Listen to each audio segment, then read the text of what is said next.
Hey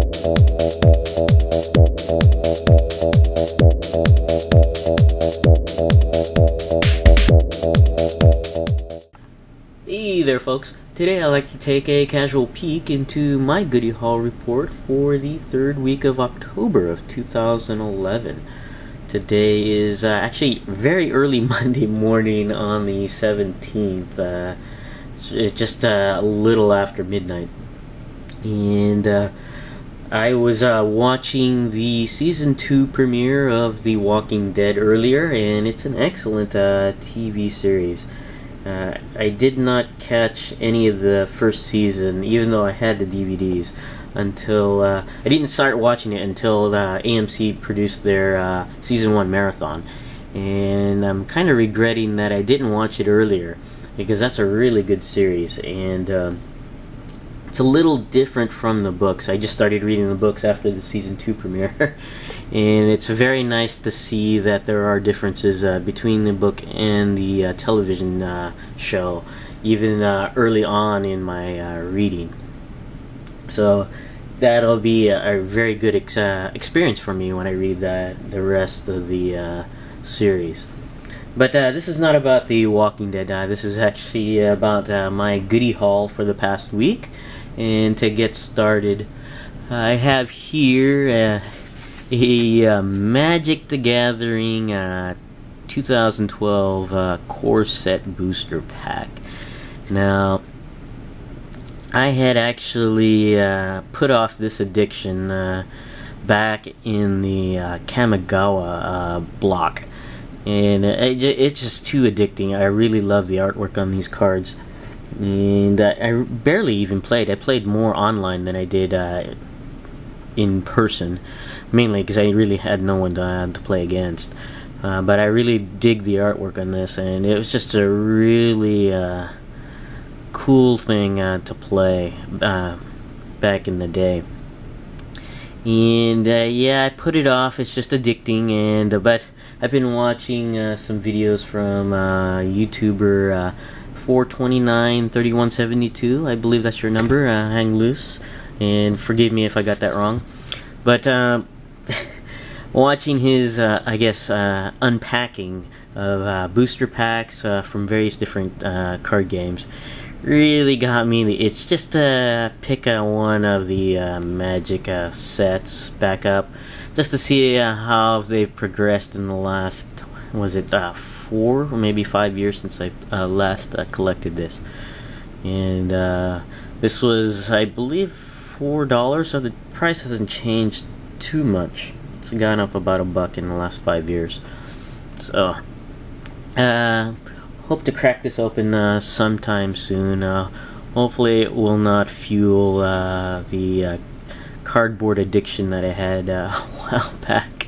But got this at Target for $4.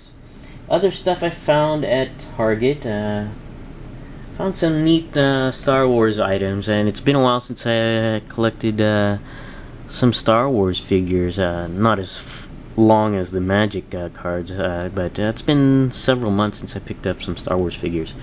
I picked up this here. This is a 501st Trooper here at Target, and I was also able to find one of these. I believe this was a harder to find figure earlier in the year, but it looks like they released one in the Saga Legends line. This is the Space Trooper, which is kind of cool. And some Clone Wars Star Wars figures I was able to pick up. This one looks very interesting. Now, I haven't been following the Clone Wars that much. Only the occasional episodes before the Thundercats recently. So I think this is a newer character. It looks like a newer release on there, but it's really cool looking. It's a bigger figure, and it's got a little guy that goes into this armored suit, I guess. This guy's name is Sarapas. I'm not sure if I'm pronouncing that correctly, but this looked awfully cool. And I also did pick up this guy here, Savage Oppress. I'm not sure if I'm pronouncing that one correct. And I think I remember seeing this guy in one of the episodes, and I think I remember seeing him armored. I'd never seen him bare-chested here, and it looks pretty cool. I don't know if they have an armored form of this guy.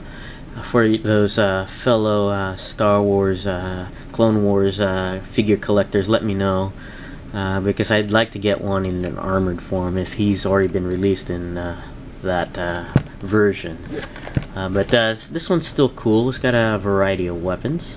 And these Star Wars figures were, I think, $8. I can't remember from Target, because they have two different price points for their Star Wars 4-inch line. I'm not sure why they do that. And also at another Target, I found the latest wave of Marvel Universe here, which is surprising. I'm surprised that this has already come out, because I've just started seeing the previous wave, the one with Commander Rogers and X-23 and all that, and those are just starting to hit out. And very surprised this is coming out at the very same time. They're really pumping out the Marvel Universe figures, Hasbro is. And this one here is the Tony Stark Iron Man, and it's basically the entire wave is basically I guess retools and repaints. And of course this is a retool of the I guess Extremis armor. Really not that much different, other than an alternate head, which happens to be I guess a multiple man head with a mustache, which is interesting on there. And it's okay. I decided to pick it up. And the other ones I was able to find here, an Iceman, which is basically a re-release from the 3-pack. I believe Gerhawk mentioned that. Hang loose, Gerhawk. He mentioned that this was the Iceman from the 3-pack with Firestar, Spider-Man, and Iceman. And Spider-Man and his amazing friends, I guess. And this one, of course, is in translucent ice blue color there. And also found an Absorbing Man here, and this is the standard, I guess, version of Absorbing Man. They also have a variant with this all steel version, which I'm looking for. I've heard that it looks pretty nice. And I also have the one that came in the 2-pack, where he's in transition from flesh to steel. And this one here is, I guess, an all-flesh version, and with different colored pants. Now, I did find 2 of them, and I plan to mod one of these guys. Probably add some swivel to the legs. Just cut it right above or below the line on his pants, and add a swivel joint, or a peg, basically, into there to give him some swivel legs. And I may end up painting him. I may see if I can find some more Absorbing Mans and paint him in different colors. I don't know. But I heard this guy is pretty hard to find, this version here. So this one I may paint silverish here. And any other ones I find, I'll paint in a different color. There. I did see the Astonishing Wolverine, but I'm not really interested in that figure. And the Magneto I did see and passed on. Just a really terrible paint job on the face. It's basically another re-release from the Secret Wars 2-pack, but of course repainted, and just really crappy paint on that face on there, which is unfortunate. So those are some of the Marvel Legends I was able to find. Not Legends, I'm sorry, Universe. Now, over at a Walmart, I did find some stuff on clearance, such as this here. I have another set of the UNSC Trooper 2-packs that came out. I think it was Series 1, maybe Series 2. and I have one of these already. I just army building these on the cheap, or I should say on the cheaper. It's clearance down to $9, which is cool. What was also cool is that I was able to find the UNSC support pack for $9, although the sticker is not on here, but it did scan for $9 as well. And this is a relatively newer one. I think this came out with Series 3 on there. So cool to have some UNSC troopers here to add to the Halo Reach Army. Now, over at Toys R Us, I did find a few interesting items. One of them is this here. Was not expecting to see this anytime soon, but did find one at a Toys R Us. Now, I don't have this version of Supergirl, but I do believe I have a She-Ra figure, but decided to pick it up anyways because I really wanted to get this version of Supergirl here. And I just used the newest coupon that I got from Matty Collector, so this was about $24, so kind of cool. And probably end up modding this one later since I already have another She-Ra figure, but that was pretty cool. Now, what I also found that was pretty cool, may not be cool to some other folks, is this here, the 4-inch line of Street Fighter from Jazzwares. I've heard a lot of folks bitching and complaining about this series, just how it's poorly done by Jazzwares, but decided to pick up this one here because I am a fan of Sagat, and I will pick him up in any form that I can see him in. And that's a really terrible head there for Ryu there. But since he came with Sagat, picked him up, and actually was a lot more happy with what I was expecting, because from what I heard, my expectations were really low on these 4-inch figures, but I think they're actually pretty decent. You really do have to go through a lot of them to find some decent paint. That's one of the unfortunate things with these figures, is bad paint applications. But I did pick up the entire first wave of the Street Fighter. I did pick up Ken and Blanca here as well. They're okay. I thought there was going to be some major issues with these backward biceps here, but the hinge joints on the shoulders on most of the figures, not all of them, go all the way down to the bicep from the shoulder. So it's just an easy fix to flip that over and around to get the bicep in the correct position, and then rotate the forearm there, and I shouldn't have any problems with that unless the figure falls apart. But I picked up that set too, and also did pick up the entire first wave of the Super Street Fighter 4 line or subline. Here we have El Fuerte versus Seth, and also Guile versus Abel.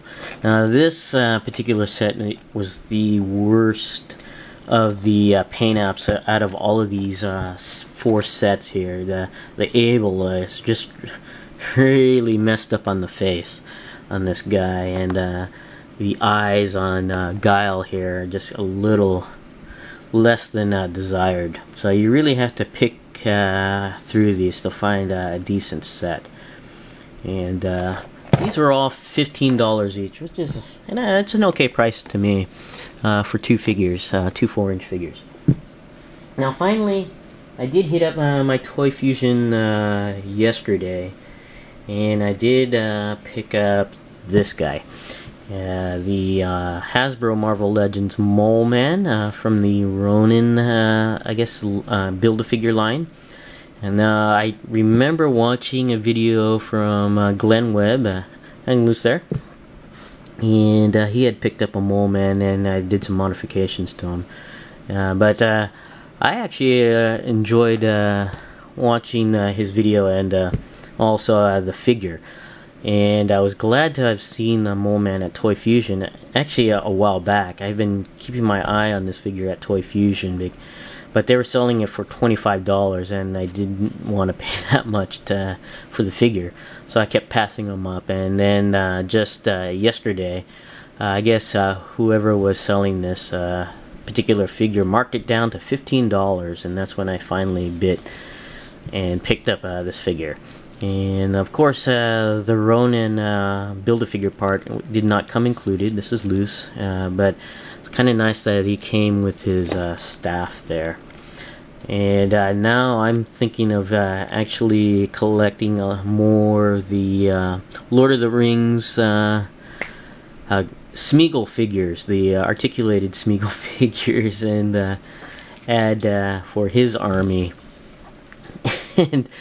And I found a few places where they're relatively inexpensive, and may hit up those sites, pick up those Smeagol figures to mod those guys. Well, it shouldn't be too hard to mod. It's just basically a repaint and some goggles on for this to accompany Mole Man here. But this is my casual peek into my Goody Haul report for the third week of October of 2011. Thanks for watching, and I'll see you guys next time.